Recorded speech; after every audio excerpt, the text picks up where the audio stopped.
Los Angeles police have released video of the arrest of Keenan Anderson, the cousin of a Black Lives Matter co-founder. He was detained earlier this month and tased after he was involved in a car accident.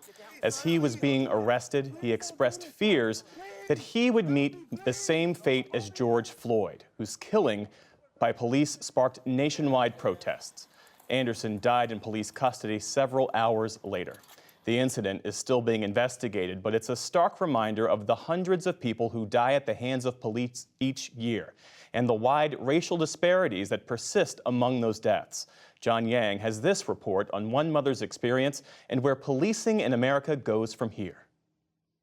22-year-old Amir Locke was an aspiring musician and, to his mother, Karen Wells, a loving son. He had a really good sense of humor. His smile, it was infectious. He loved to give hugs, so that makes me smile. It was 11 months ago that a police officer shot and killed Locke in a downtown Minneapolis apartment. For Wells, it's been 11 months of devastation. Mentally, in order for me to get through the day, I basically just tell myself, Amir is on vacation. Each time Wells returns to Minnesota or learns about another death at the hands of Twin Cities police, the pain of her son's killing comes rushing back. My heart don't beat the same anymore. It does not beat the same. It's broken. And it'll never, the best surgeon in America could never repair my heart after what they did to my son. On the morning of February 2nd, Minneapolis police executed a no-knock search warrant on an apartment in connection with a homicide investigation. Locke wasn't named in the warrant and didn't live at the apartment. When officers stormed through the door, he appeared to be asleep on a couch. Locke stirred from under a blanket. He was holding a handgun, which family said he was licensed to carry. An officer fired 3 shots. The killing touched off days of protest in Minneapolis, still reeling from the death of George Floyd less than 2 years earlier. Adding to the public outrage, initial police accounts wrongly named Locke as a suspect. In the weeks that followed, the city of Minneapolis banned no-knock warrants, but prosecutors did not charge the officer who fired the fatal shots, concluding that he felt threatened. Amir Locke was holding it by the butt of the gun in a shooting position, although his finger was not on the trigger. That gun was pointed directly at Officer Hanman. Karen Wells says her son was simply protecting himself.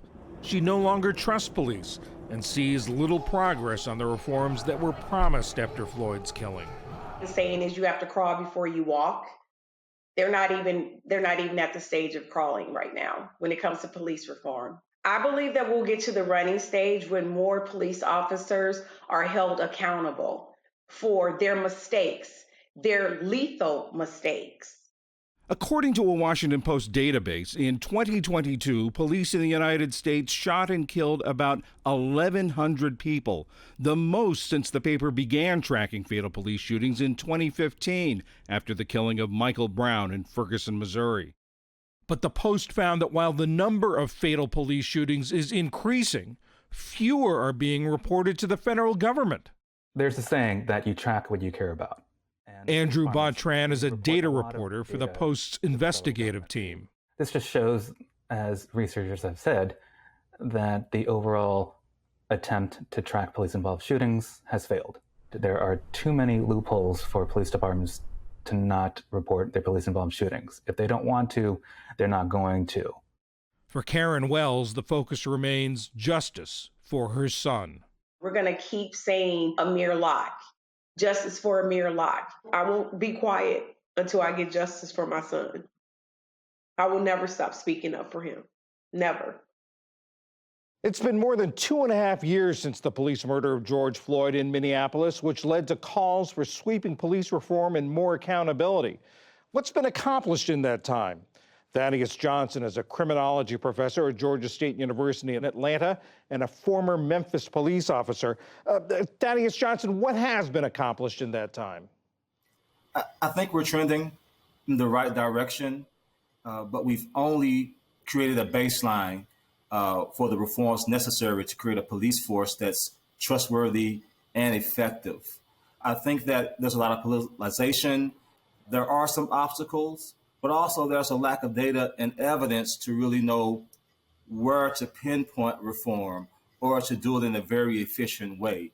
And so the first thing we need is a database. We need more data on traffic stops, arrests, police use of force, both lethal and non-lethal. The federal government, with President Biden's executive order, he created a blueprint, but we still have a long way to go.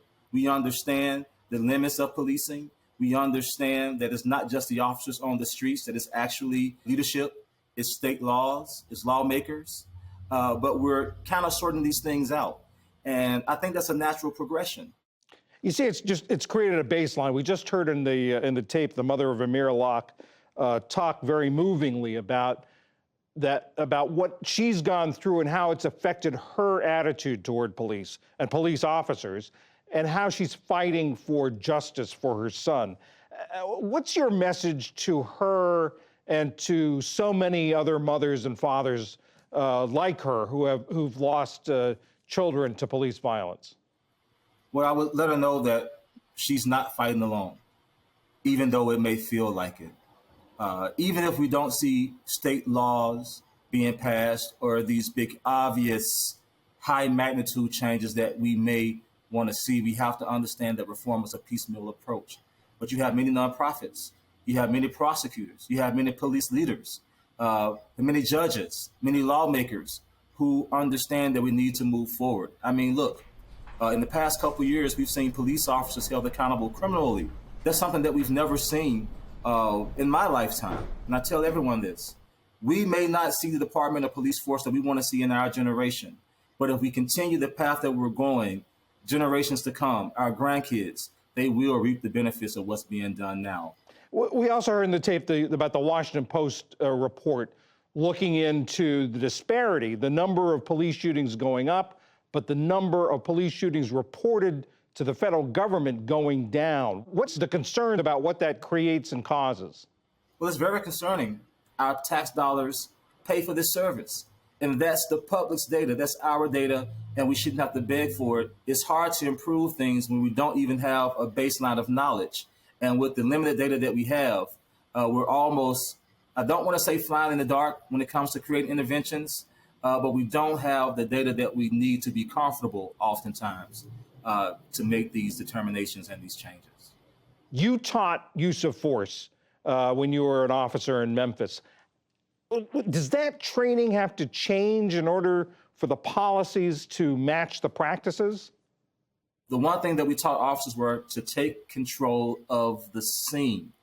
And taking control of that scene, we're teaching officers to be aggressive.